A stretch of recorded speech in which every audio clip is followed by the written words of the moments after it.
છોટાઉદેપુર જિલ્લામાં ચોમાસાના પ્રથમ જ ભારે વરસાદે વહીવટી તંત્રની કામગીરી સામે અનેક સવાલો ઉભા કર્યા છે।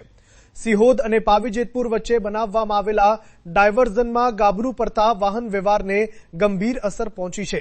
ગત રાત્રે પડેલા ભારે વરસાદના કારણે ડાયવર્ઝનનો એક ભાગ ધોવાઈ ગયો હતો, જેના પગલે પહેલા ભારે વાહનોની અવરજવર બંધ કરવામાં આવી હતી અને માત્ર નાના વાહનોને મંજૂરી આપવામાં આવી હતી, પરંતુ હવે 19 જૂન 2026થી નાના વાહનો અને ટુ વ્હીલર માટે પણ માર્ગ સંપૂર્ણપણે બંધ કરવામાં આવ્યો હોવાનું જાણવા મળ્યું છે। ભારે વાહનોને હવે રંગલી ચોકડી તરફના વૈકલ્પિક માર્ગ પરથી લાંબો ફેરો ફરીને પસાર થવું પડી રહ્યું છે, જેના કારણે વાહન ચાલકોમાં ભારે રોષ જોવા મળી રહ્યો છે।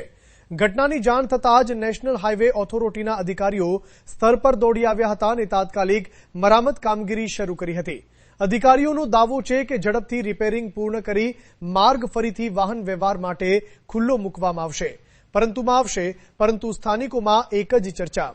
ગયા વર્ષે લોકોના સહયોગથી બનાવવામાં આવેલું જનતા ડાયવર્ઝન હજુ પણ મજબૂત સ્થિતિમાં હોવા છતાં તેને બંધ કરી દેવામાં આવ્યું, જ્યારે તંત્ર દ્વારા બનાવવામાં આવેલ ડાયવર્ઝન ચોમાસાના પ્રથમ વરસાદમાં જ તૂટી પડ્યો। શું ડાયવર્ઝનના બાંધકામમાં બેદરકારી રાખવામાં આવી હતી? કરોડો રૂપિયાના કામની ગુણવત્તા સામે હવે સવાલો કેમ ઉભા થઈ રહ્યા છે? હાલ સમગ્ર પંથકની નજર તંત્રની કામગીરી અને માર્ગ ક્યારે શરૂ થશે તેના પર મંડાયેલી છે। શરૂ સંપાદન નટવરભાઈ પરમાર, પ્રકોપ ન્યૂઝ, છોટાઉદેપુર।